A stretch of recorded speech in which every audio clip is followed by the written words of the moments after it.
engineer, that sort of thing, involved in some of the Asian activities in his early childhood. So that his education was in architectural engineering at Delft in the undergraduate area. It was also, subsequently, he heard about Harvard, a school in the States, developed a program there in urban design and went on to Berkeley to continue some studies in urban design and town planning. Teun Koolhaas is officially, in his country, a town planner and architect, and he comes from a background of a lot of public service. He was in public service in the town planning area for a number of years prior to starting his own firm just about 7 years ago. And in that process, he has grown from a small firm of he and his wife and a little bit of help here and there to a staff of 22. It's an extremely interdisciplinary group, and they take pride in their process of including all the disciplines of architecture, landscape architecture, urban design, urban planning, integrating that into one way of looking at developing places for people. So I think you'll get that strong feeling as Teun takes us through the Netherlands and some of the very innovative processes that they've been involved in terms of building places for people. Teun Koolhaas.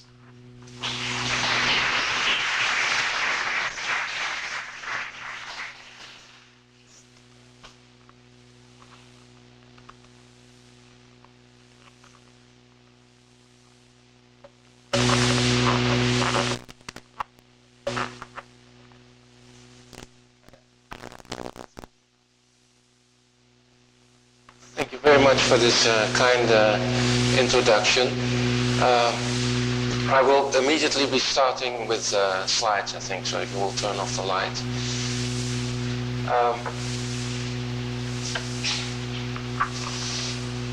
This is a photograph of Europe. We'll be talking mainly about this area, which happens to be Holland, which you see right in the middle. As you can see, Holland has an awful lot of coastline. So in a way, it's the opposite of what we have here,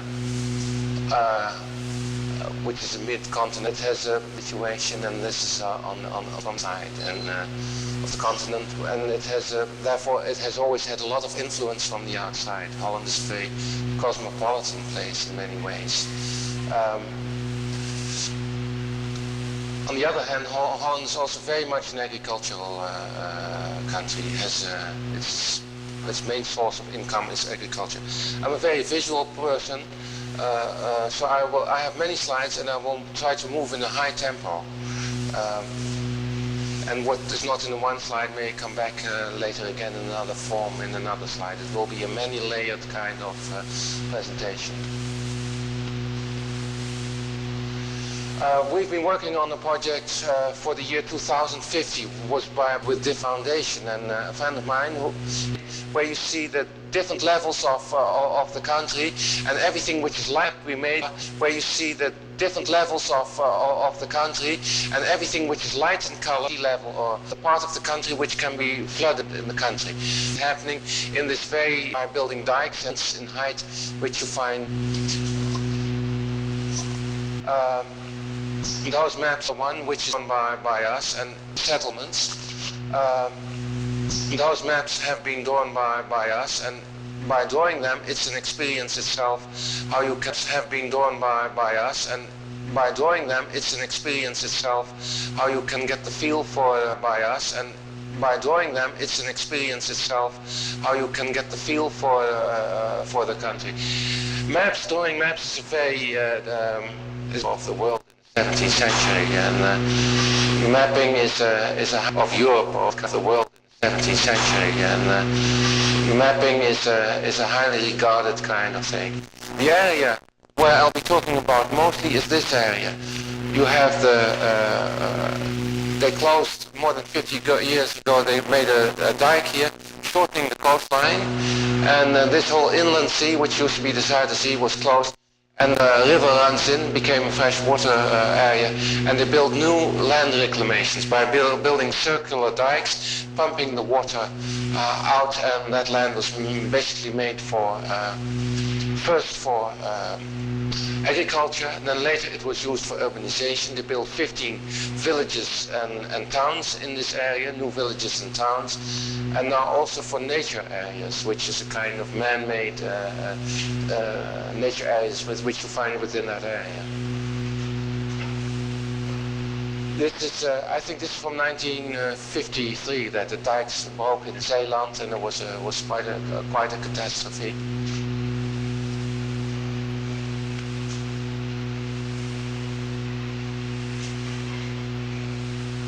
More and more, this is they use new techniques of pumping sand and so on. Actually, the whole landscape in Holland is being changed by this possibility of pumping a mixture of sand and water. You can create whole new landscapes. And this is the dike interconnecting. This is not a real big dike. This is actually one in between, running from the center of the polder from Lelystad to Enkhuizen.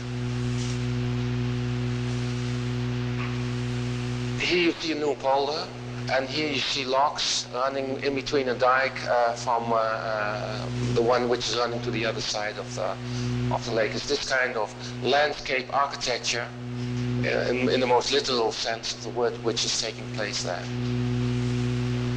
Here you see a more detailed map, actually one we made ourselves when I was working. I worked for 15 years as a civil servant within the agency that did this whole thing. Actually, this is one of the larger projects in the world. It ran from, I think, for more than half a century in any case. It's been created by law. It was an engineer who thought of this project, and to get it done, he first had to become minister to be able to push it through politically. It's unusual that an engineer has an idea and then creates the political circumstance in which he can create the project. As you can see, because of all the straight parcellation, all these areas all around Amsterdam are polarization areas. They used to be marshes, and in the 17th century, when the Dutch made a lot of money through trade, they put the money into creating new land for agricultural production. That Holland was so powerful in the 17th century was also basically due to the fact that they had such a strong agricultural base. The agriculture was so efficient that they could do other things. That was the period, you know, when they invented the microscope, and when you had the painters and the great lawyers and things like that. Basically all on account of the agricultural economic base which they had. Here you see the dike in the north, and then later they built these large poles. One was built just after the war was completed out, then they built this one, and then this one. Here you see Amsterdam, and here you see the new town for which I was mainly responsible as a designer for the master plan. Here another new town. This one is for 250,000 inhabitants. That one is was planned for 100,000 inhabitants. And then you have smaller towns all over the place. The one that we're responsible now as an office is this one over here. It's the latest new town. It's for 15,000 inhabitants. I'll be showing slides of those new towns and how they came about later on. The country, this is basically the same area as the other map. This is a reconstruction. It used to be mainly land. You could walk from Europe to England, actually, across what is now the English Channel, and this is what it looked about.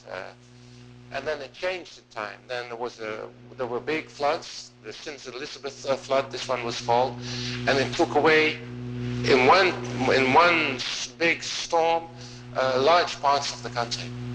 And after that came the polarization again. Almost 2 centuries ago.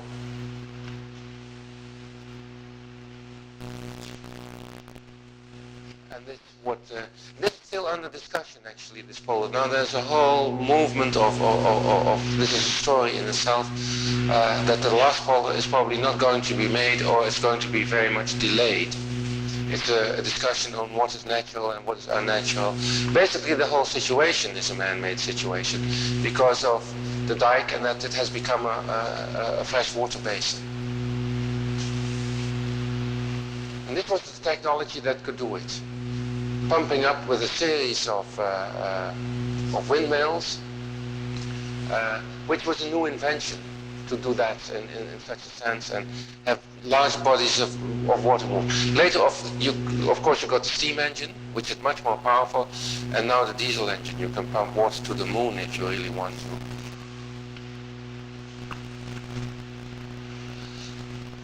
When you start pumping, you get situations like this.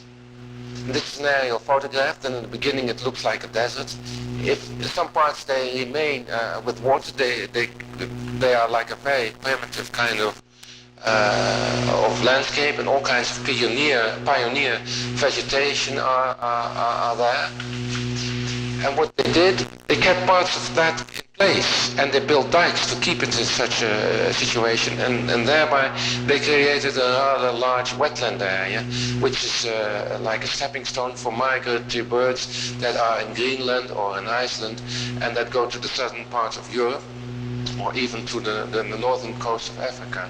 The geese here, they stay here a longer time, and geese, they change their feathers, they get a new feathers, and then they can't fly, and actually they find a sanctuary in these areas, as well as spoonbills and all kinds of other birds. They have a very large colony of cormorants here. And then they start making the land ready for crops. First they plant bulrushes from the air, then they burn them down. Then they start digging ditches and putting in the coal seed to put nitrogen in the ground, etc., etc. So they have one of the most, it looks very much like parts of the Midwest, actually, I think. And you find this right in the middle of this very small-scale, dense country, which is Holland, of which I will show some slides later on, like in Amsterdam. And the whole landscape here is designed, is created by landscape architects. But that's also basically the case here. Here you also have what we call a cultural landscape, with the farmsteads and everything. And this is what the nature area looks like after a while. Basically, it's an extreme example of reclaiming land and then letting the water in again and giving it to the birds. It's well, that's not how they set out, you know, to reclaim the land, to give it to the birds. This is a new development, and a highly successful one, actually. And this is the abstract beauty of the landscape itself, a large scale, which has a lot to do with the old landscape, which was also so strict. If you know the painter Mondrian, it's no wonder he came from Holland. This is what you find here also, of course.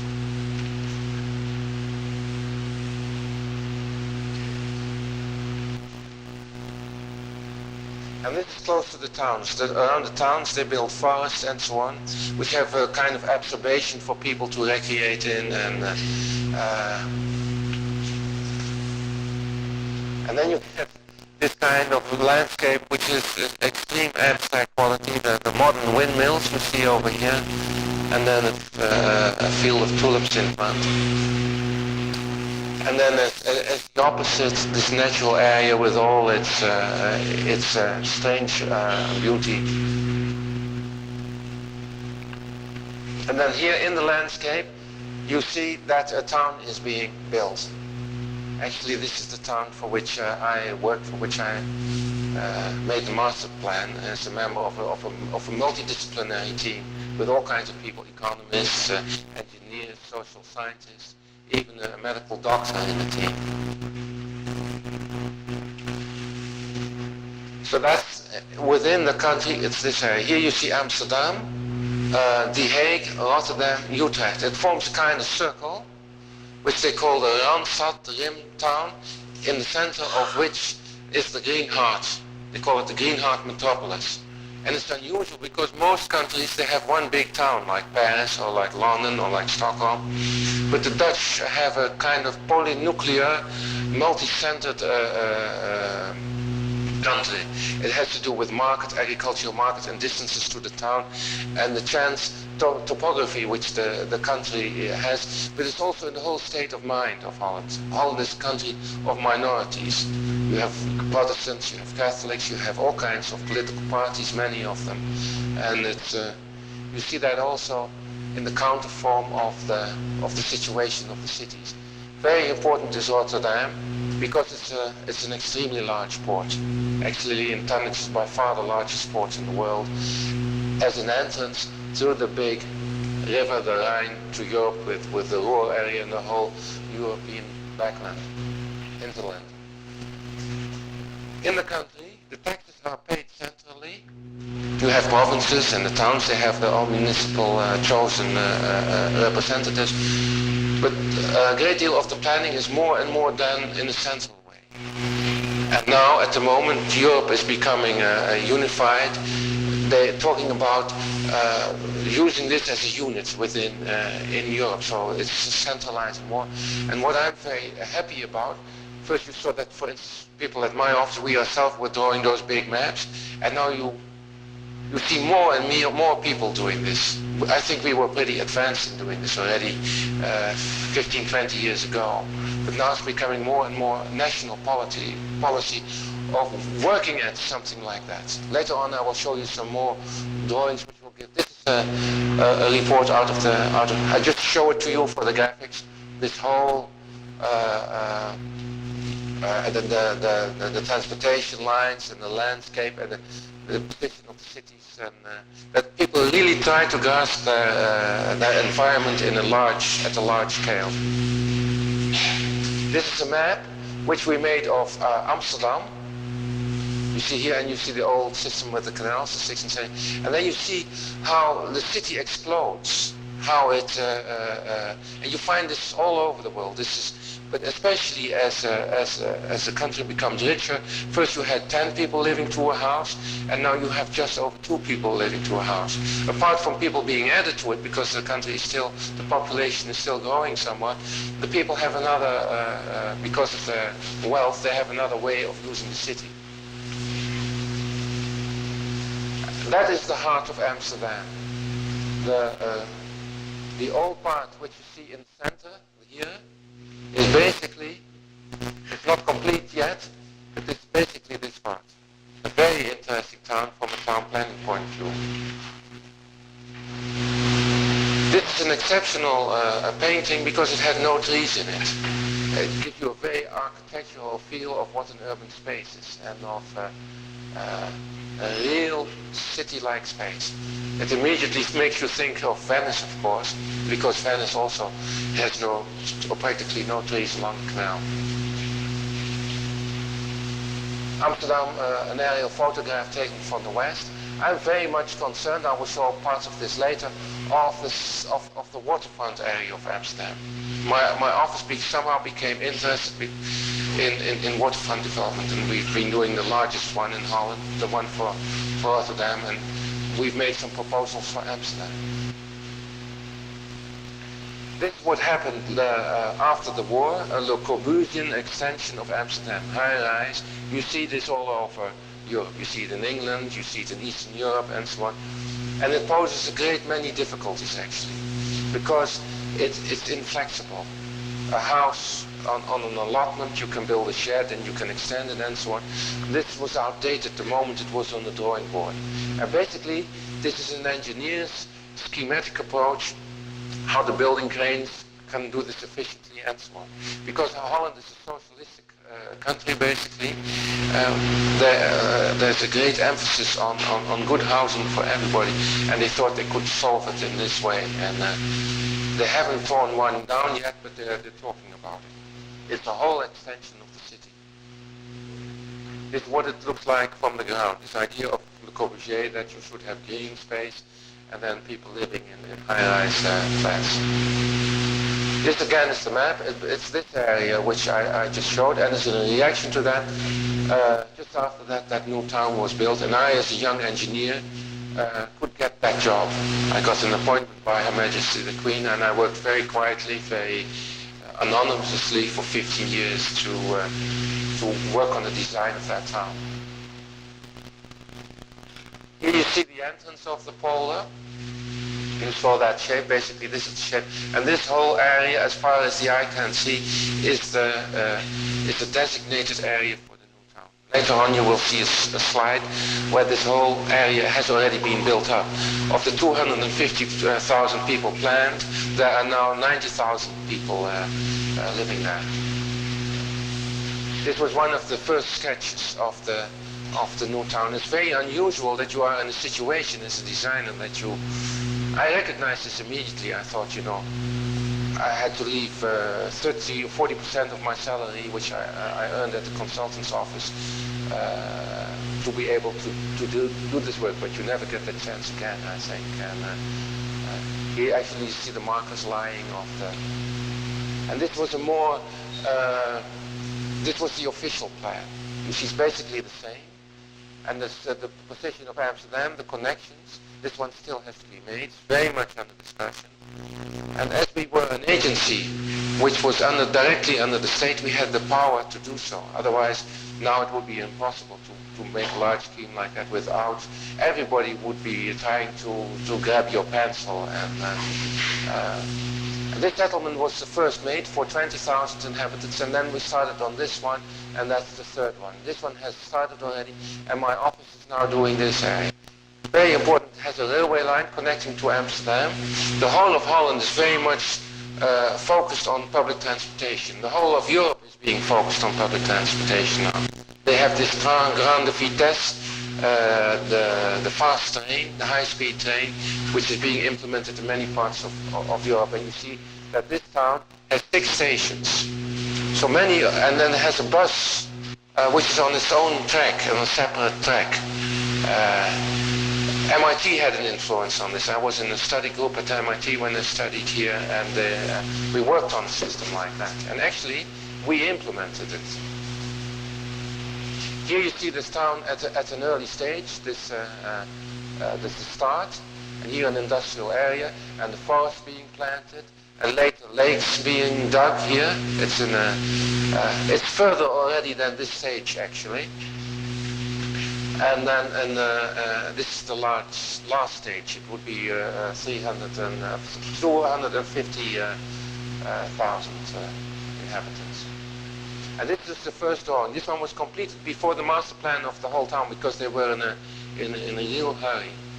And they built this town here and not further up north because Amsterdam wanted it close to Amsterdam, and the province here wanted it close to them. And the directors, they were really very pragmatic. Said, okay, we'll build it, just in between, and we'll start it there and get the whole thing going. And you see neighborhoods with the walking distance of 400 meters to the transportation stop. People don't like to walk more than 400 meters. It's like a Gauss curve.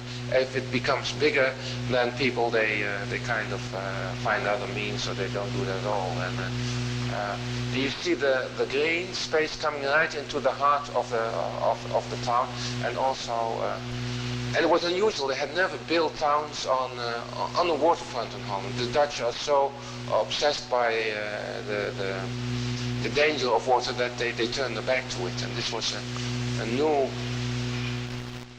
Because of this doctor in the very beginning, one of the first buildings where they went up was for an invalid actually, for an invalid group, and this is unusual that they said.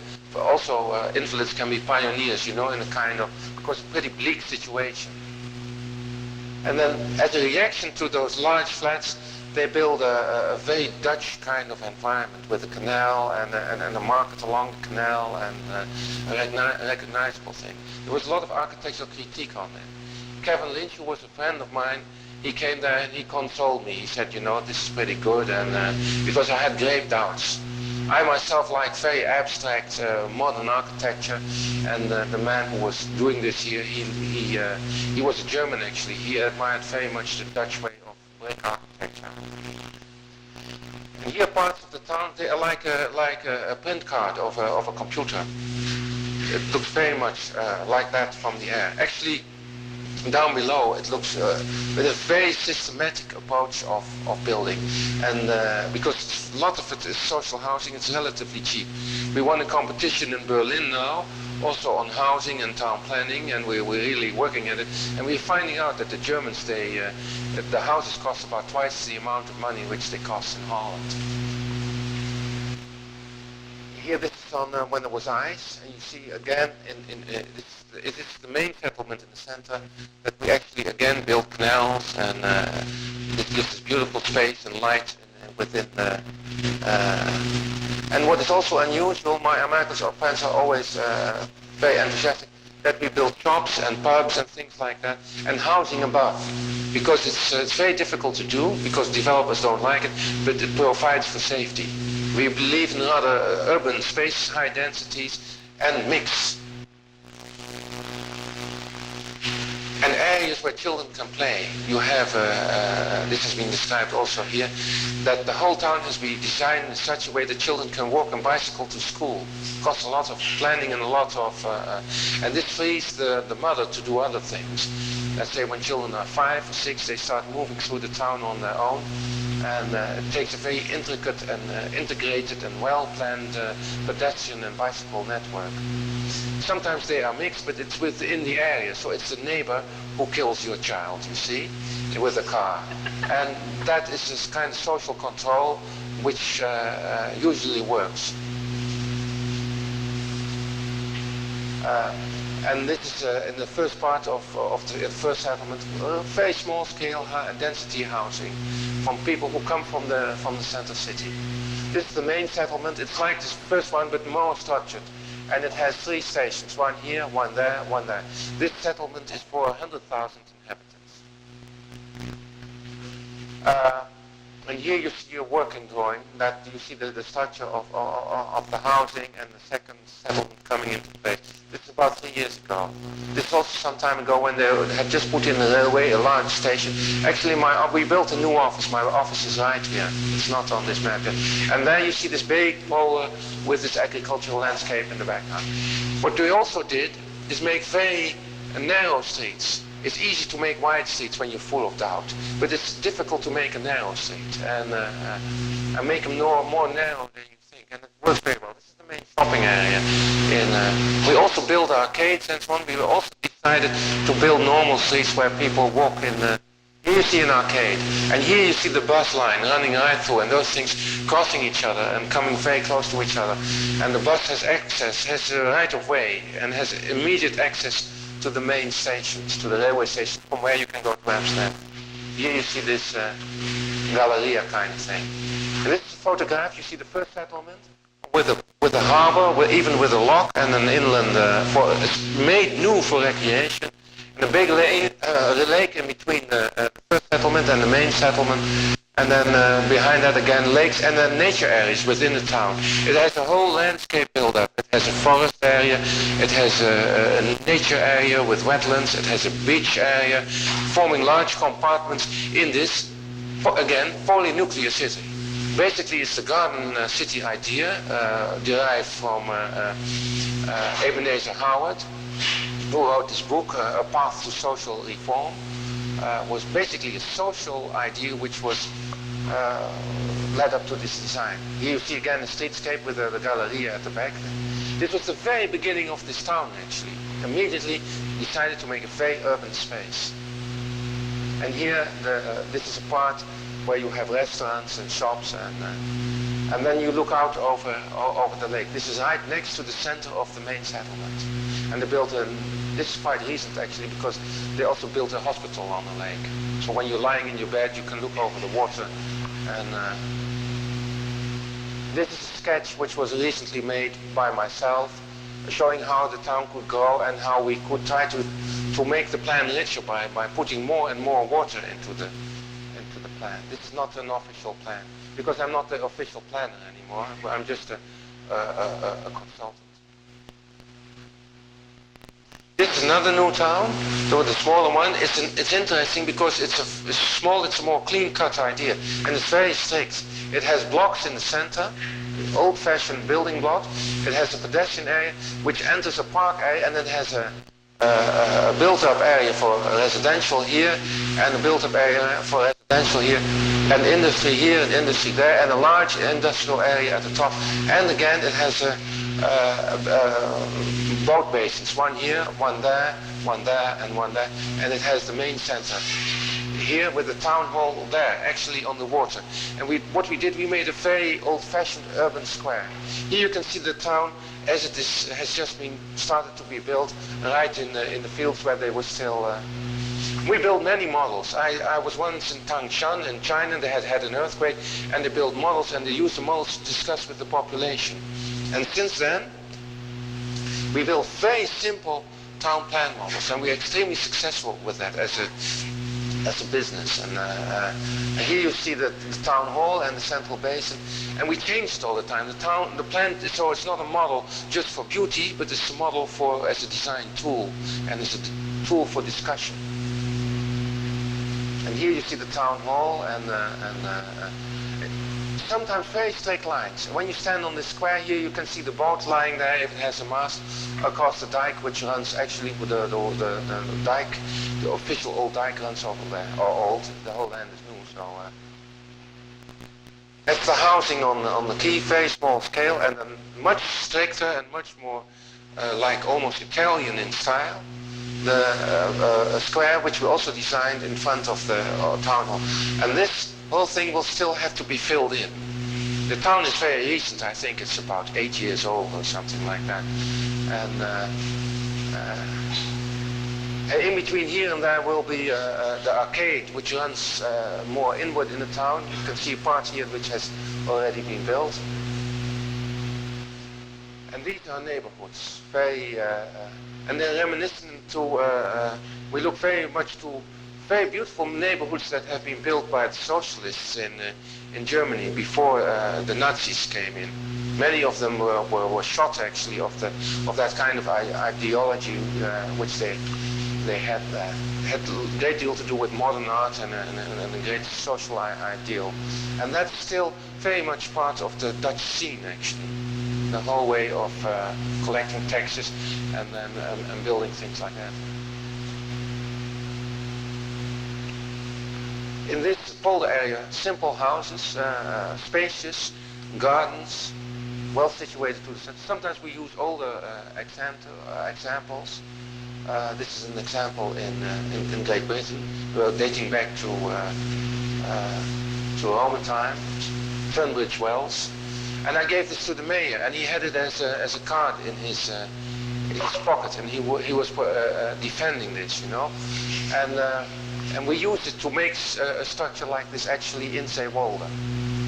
Here you look into a street and you see this area where it's a kind of dead-end system usually, where cars slow down and thereby make it the mix between pedestrians and make traffic possible and children and so on. Sometimes very old-fashioned profiles. This is leading up from a neighborhood to the center with rows of trees. Of course the plantation is very young, but it goes quite fast actually. This is the last slide of this carousel. Already after 8 years, a typical landscape. Small scale, very recognizable, very psychological approach to how things in an integrated way give you a kind of environment where you know your way and where you know how to get around and so on. Because that's something which is very difficult in new environments very often. Now, I will continue with the second one. And this is somewhat another subject. Here again, this looking at all scales. This is again a sketch of Holland to show you the way of thinking, the extension of the towns and trying to find an overall structure which fits into the landscape and the public transportation, the rivers, etc., etc. I did this as a student actually already. This is a drawing which was made at Harvard. Here you see Long Island. It's a perspective. And you see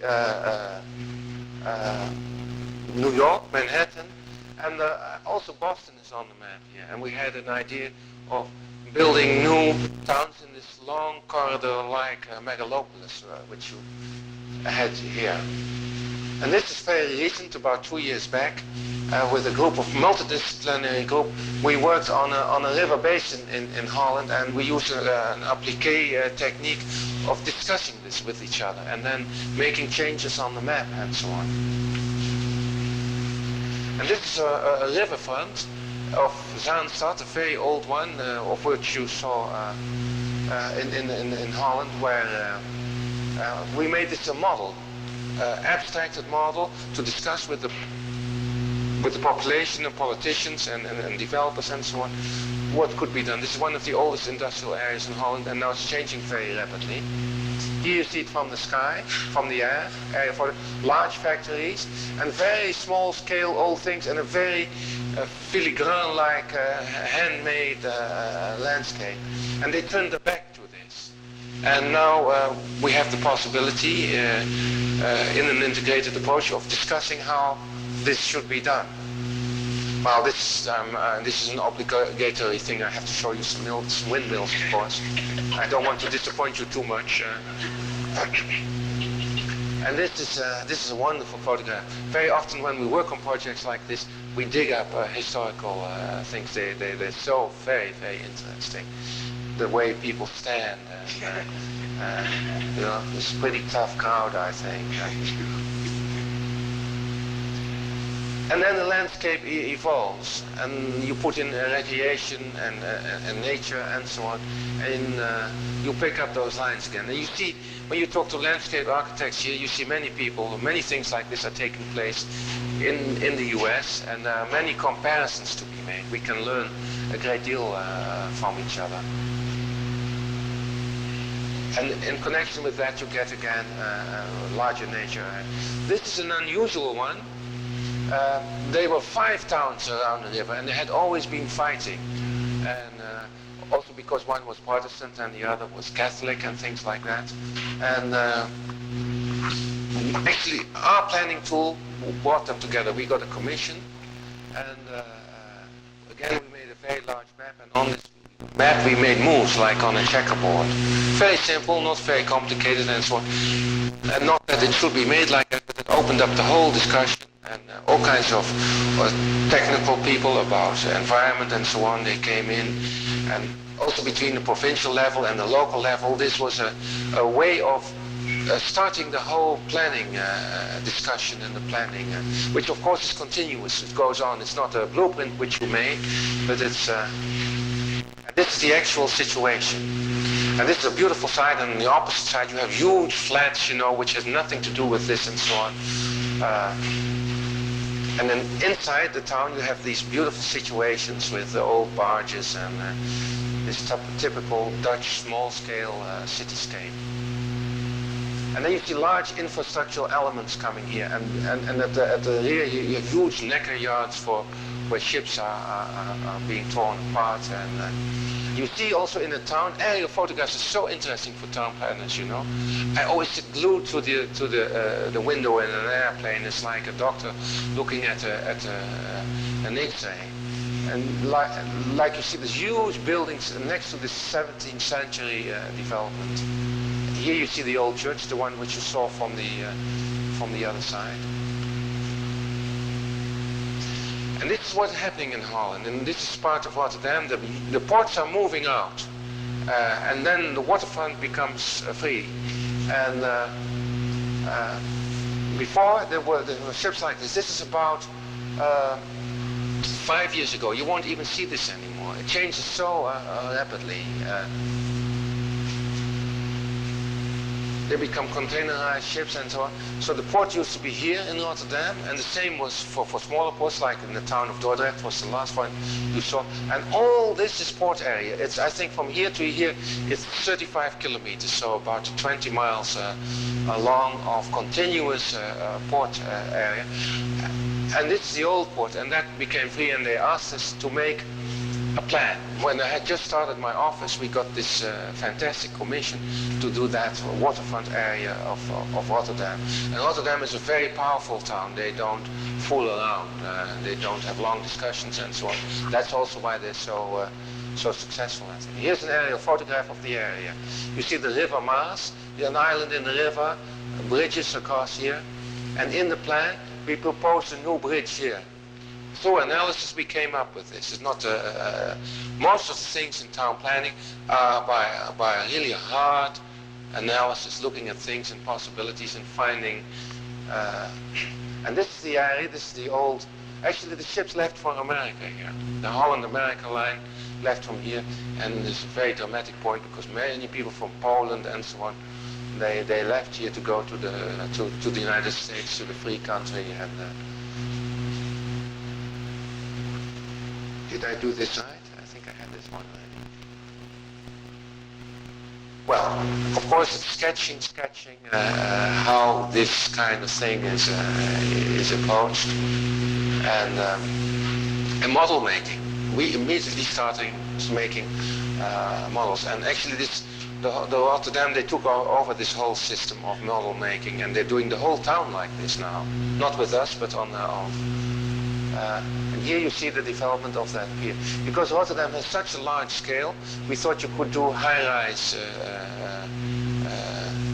and also the huge bridge you can see here with a large pylon, a central pylon. And all this has been decided on in the meantime. They had huge commissions from ministries and so on. They sat there with 20, 30 engineer-like officials, and this plan was very, you could make it, also from a financial point of view. And that's what we did from the very beginning. We made calculations. And here you see a remnant of the old part, you see. Actually, the cranes have already been taken out, and they move very fast. And this is the inland fleet, the fleet of the barges that go up the river. It's like a floating town. And we incorporated them. I'm very boat-minded. They treat those people as gypsies, but basically they're the people also earning the money, and I'm very much on their side. And here you see a housing development. Very old-fashioned blocks, straight, so you can have always a line of vision towards the water here, and here the new bridge, which connects right to the heart of the town, which is on the northern side, where already building is taking place like this, completely independent from this line.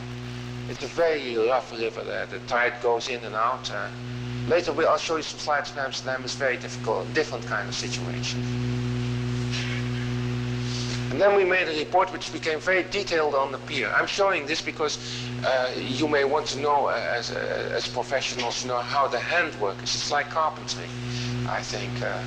We made a more precise model on which we took tests with the sun and capacity and things like that, and where we could move blocks.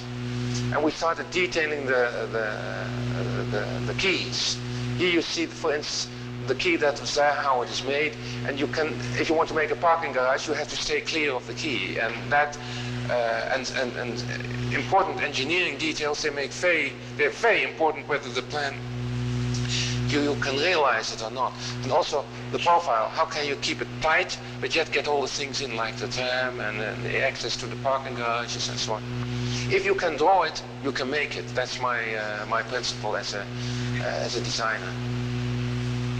And of course we use examples. This is Baltimore, and I'm here also to assess all kinds of waterfront situations now and to start a large exhibition on that. We study well-done possibilities, and there are many in the United States which are extremely inventive and well done, and pick the right examples. The kind of architecture, this is an older building, the result of a competition which I did. I like architecture for situations that are like ships, that are clean cut and clear, and a very cheap building. This was an yacht club actually. And this one is in the Polar. Like ships, like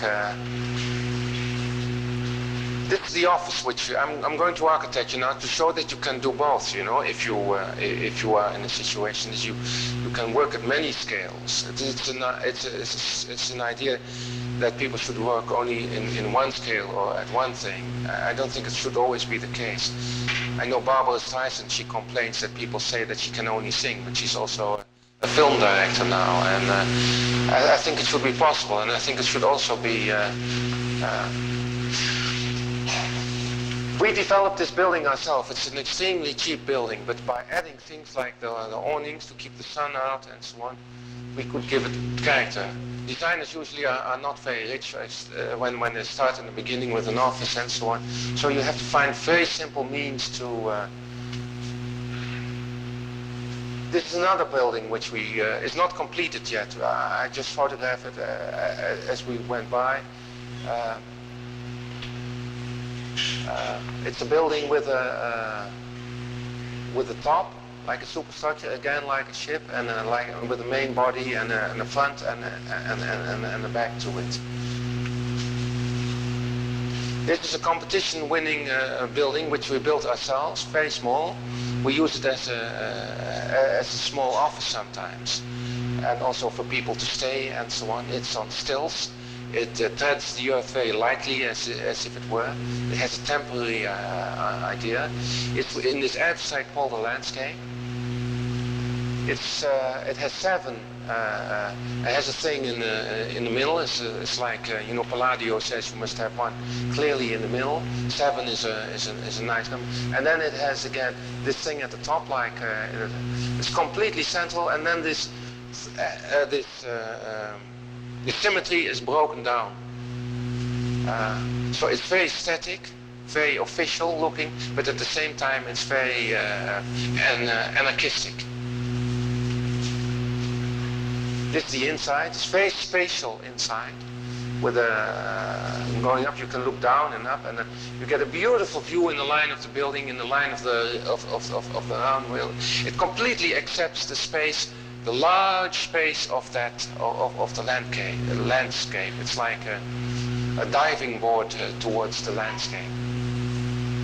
It has a beautiful view overlooking a nature area.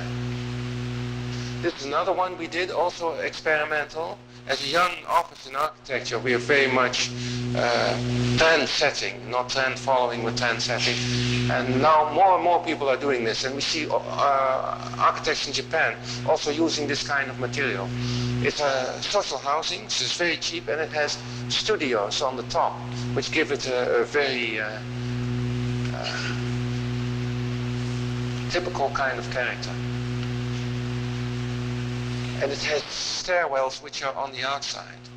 And you can use it for one family, but you can also use it for more families, because the vertical axis can be either incorporated in one family or used by two families. Now I want to show you something. All those things are in a new situation. In an old situation, especially in European cities, in old cities, it's like a knitwear which you are repairing kind of situation. And actually this is the town hall, this is a rather old slide of the town hall of Amsterdam, and the construction, a church, the Waterloo plan. Actually this used to be the Jewish district, where the big deportation has taken place during the war, and you have quite a few synagogues here, and it's a very sensitive, of course, psychologically sensitive. And we got the commission to look into whether you could make an academy of art in Amsterdam, for dancing, for film, for theater, for architectural school, and so on. And here you see the church, and that's the difficulty nowadays. The program is so large. This is the program which we laid out in volume for the different faculties, and the church is actually quite large, and this has to be fitted into the old structure. So again, immediately we started making model and designing the buildings and seeing how large they were. And this is urban design. This is in between town planning and architecture. And that's why I went to the States after I finished my engineering degree, specifically to study this scale. It's a very essential scale, and it's more developed in the States than in Europe. And I think it's the high art of environmental design, because you have transportation and access to buildings and the pedestrian atmosphere, the public domain, and the use of the building and the quality of the building and real estate and all those things coming together in These are the pieces we put in of the buildings, and this is Amsterdam. Here you see the old structure which was on the map, and what I want to show you now, they have a station area. The docks, they have moved out, so this area is available. There's a large harbor area over here, and this is up for development. And in all kinds of ways I've been working at this, very often unasked, not as a commission. Already when I was working on the new town, I was working at this 20 years ago, because the connection to the new town is also via this entrance into the ports. Excuse me. And this is what lies behind it. It's this beautiful urban space of the city, the canals like this running out. And this is one of the sketches which we made very recently, where we add behind the station a whole area. All those islands were added, and we move the whole area. It runs out till here. I can show you later on. We cut off, this is where the ferry is now, we cut off this area, and we propose to make 2 building blocks behind the station here. And you can make money, 2 billion guilders by doing this. And now they're running a deficit. And this is typically a way of working which comes from a background when you work with dikes and in a water state kind of situations. Most planners want to start moving the coastline around.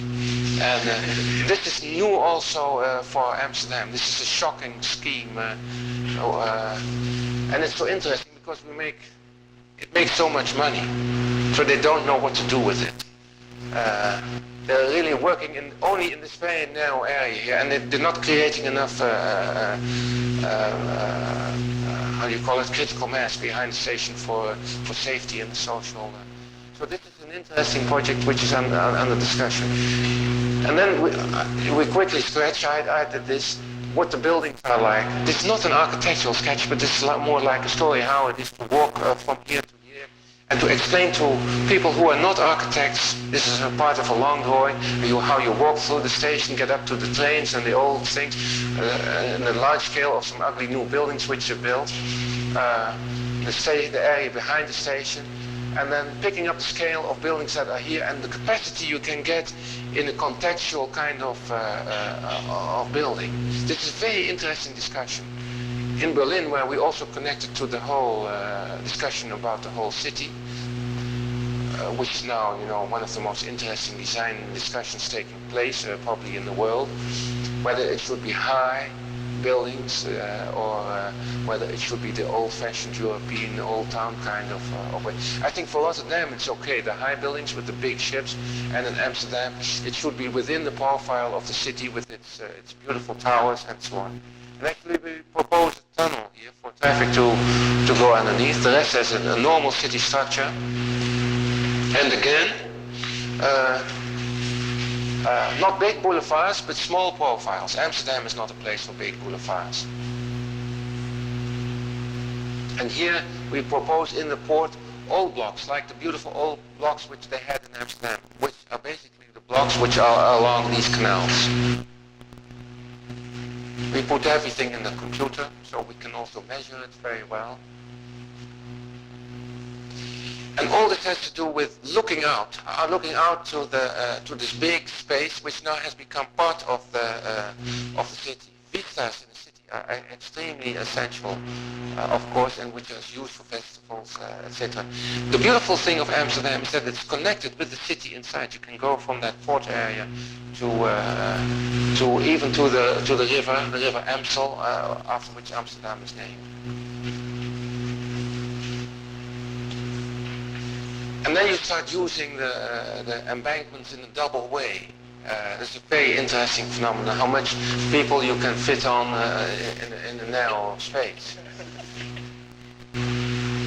And this is what makes the city so, the compactness of the city, of course, is very essential.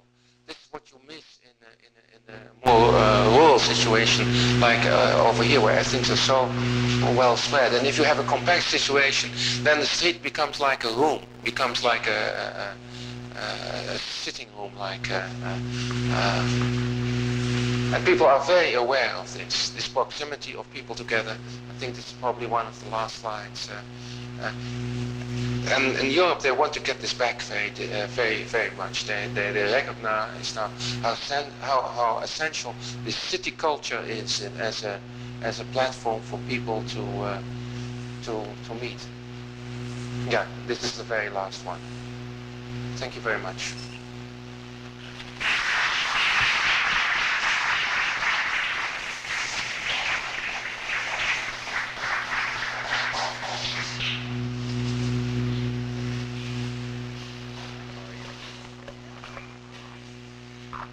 I'm sure there'd be some time for a few questions if you had any for Teun.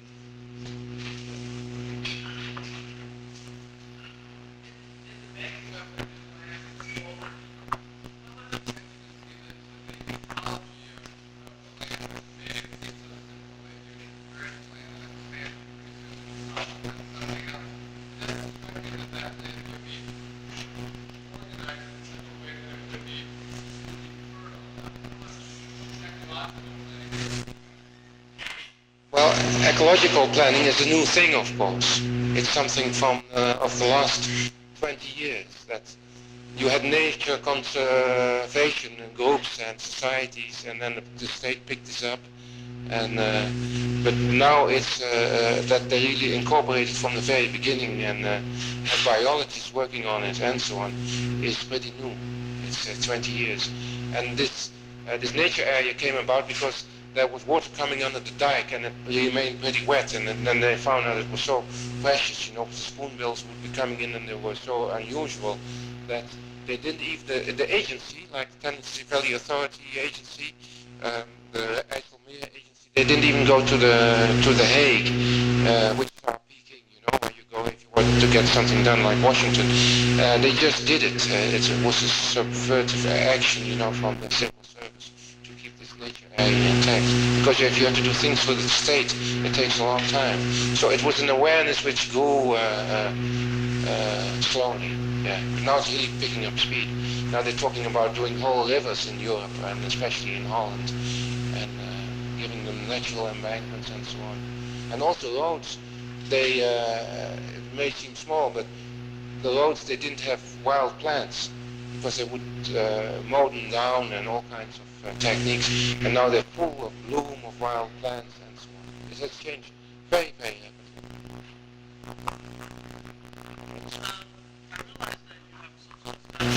And when you start a new city or a new town, how do people get there? I mean, does the government just tell them, what are you doing now because we have room here, or do people just go there on their own? No, it's a deportation order. No, I'm kidding.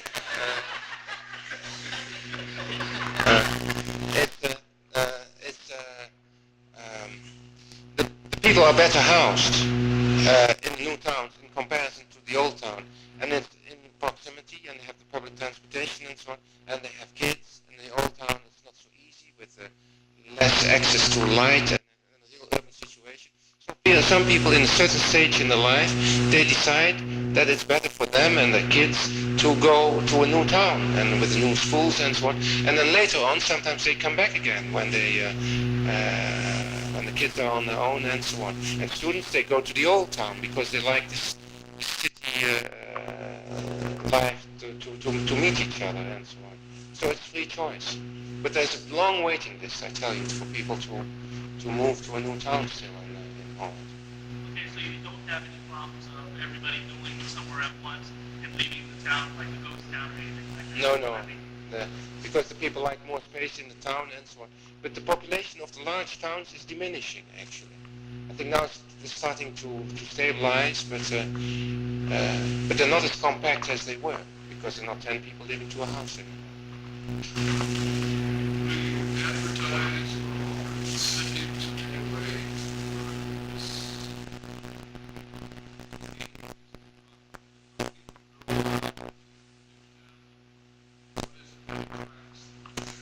They just know. No. They just know it's newspaper articles and critiques on the town and so on. And very many professionals, they are negative to new things. It's surprising how negative professionals are. people used to be very negative towards the United States also, because it was new, I think, like 50 years back or even less. The fact that something is new, it makes people negative, and they don't go and check themselves. But people, they vote with their feet. They come anyway. They come to the States anyway, and they would come to a new town anyway, if the situation in the new state is better than in the old one. If there's a long list to get into these new communities, what criteria is used to decide if they let in? Corruption? No, it's not true. Well, they had. I wish the country would be more interesting. It's very dull.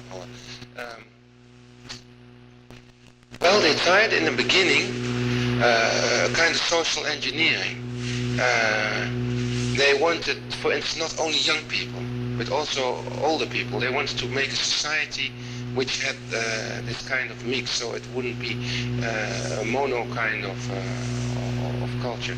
But in actual fact, you see lower middle class people taking those chances very much. And as the city becomes more attractive, you see also the higher categories, people building their own house and so on, moving in. But also there is a great deal of cheap social housing being built. And they are, again, people who have more problems, for instance. They'll bring the problems with them from the big city because they don't have work. All the things connected with that. But by keeping a mix, you can keep it somewhat stable. At least that's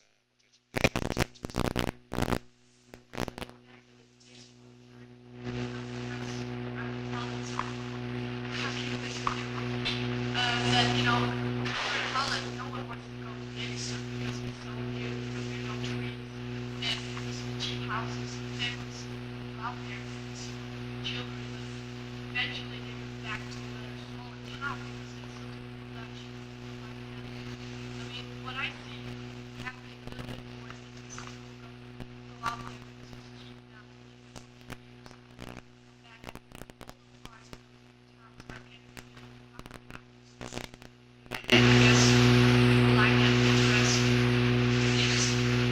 Well, I know Lelystad. I lived there and I worked there. I had nothing to do with the design. Lelystad has some disadvantages. It's further away from Amsterdam. There's Almere, the new town which I designed, is in between Lelystad and Amsterdam, and it's near to Amsterdam. I think it's more rich in design with all the nature coming in and the compact. The center is very nice, getting to be very nice in Almere, very cozy and very recognizable. And Lelystad doesn't have that. Lelystad has old pedestrian engineering, several levels of pedestrians in a basically rural town, and those things they don't work at all. So it has been. Basically, Lelystad has been developed by people who were the directors. They were agricultural engineers, and that was a mistake. They had the power of that agency, and they should have involved good advisors, good architects, and they should have started a discussion. And as a result of that, they reacted by appointing this multidisciplinary project bureau of young people. This was very brave, after making the mistake of Lelystad. And they had very little control over us, over those young people, but at least it was a very rich team doing this with the sociologist and the young doctor, etc., etc. And always choose for pluriformity. And if you can, always choose for democracy. You get a richer environment if you do it like that. But when you design a new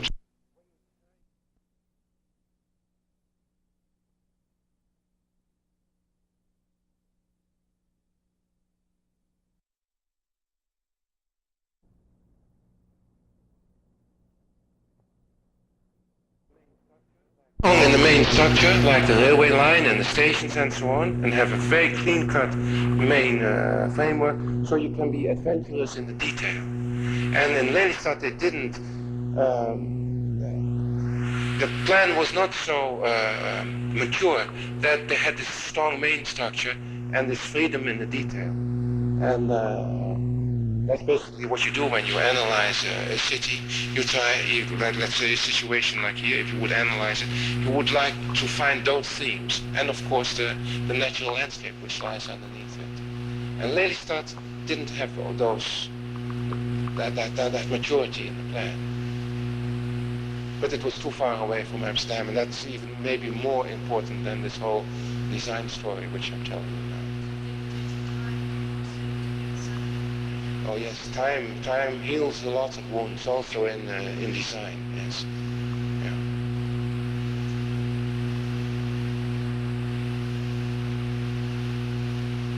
Plant trees, that also helps. You know, lots of greenery. So much for power lines, how do you handle your utilities? I beg your pardon? Utilities, electrical, utilities, plumbing. How you handle that?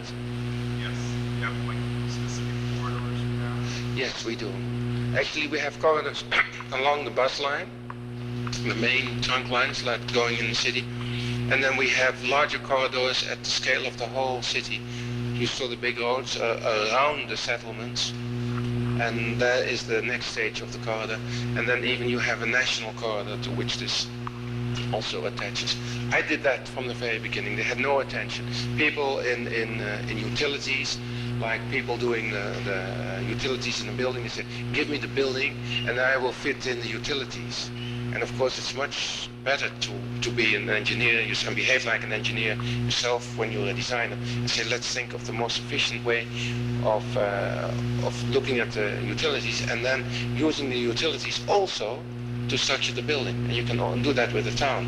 And the Romans did that, of course, with their towns. They were very much based on the utilitarian. And of course the American towns with the grid system and so on. Basically the grid system is a very, very good system. Yeah. Is that it?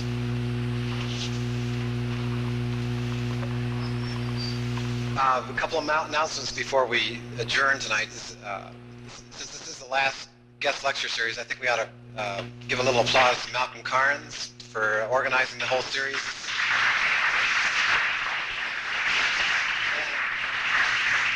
And I believe Dennis is here, is he not?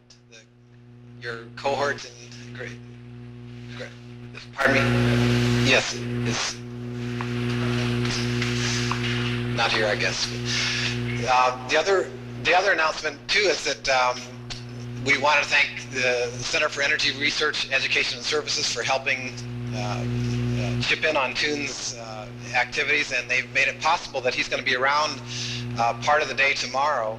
So if any of you, especially faculty, have courses, classes that you'd like Teun to visit in any informal or semi-formal manner, let me know after we adjourn tonight, and we can try to make arrangements for that to happen. He'll be leaving for the airport about 2 o'clock in the afternoon. So